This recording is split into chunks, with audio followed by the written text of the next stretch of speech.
makarelate sila kung ano yung pinagmulan ko. Nakatapos na ng The Voice Kids, yung pinagdaanan ko noon, yung mga singing competition, yung buhay namin noon, nakita ko sa mga batang ito. At I believe na naging inspirasyon ako sa mga batang ito or sa maraming tao na kailangan talaga pag may pangarap mo sa buhay, hindi hindrance yung hirap ng buhay, hindi hindrance yung sinasabi ng mga tao na, ha?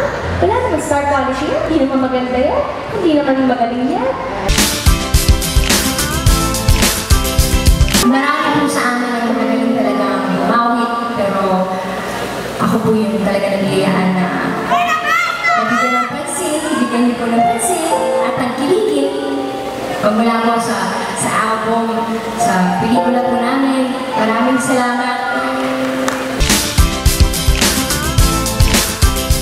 Naniniwala ako na darating ang Prince Charming ko at kakapit ko na happy ending. Marami mo ang nasasabi na ang show business is an ungrateful business. Magaling ka lang kapag sikat ka ngayon, kapag kumikita ang bungso mo, or concerts mo, o marami kang fans. Malakas ang mga sigawan ng mga tao para sa'yo. Pero pag dumating yung panahon na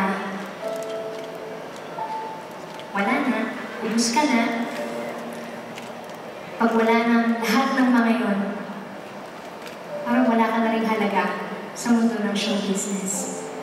Sana hindi po. Sana hindi. Sana patuloy ko lang pinahahalagahan ang mga icons po natin. Hindi yung dahil tumanda na o nagkaedad na, isinasantabi na lang. Pero ako po, para po sa akin, handa po ako, inihahanda ko po. Ang sarili ko sa pagdating ng araw na yun na hindi na kumikis na pagdating ko. Imposible!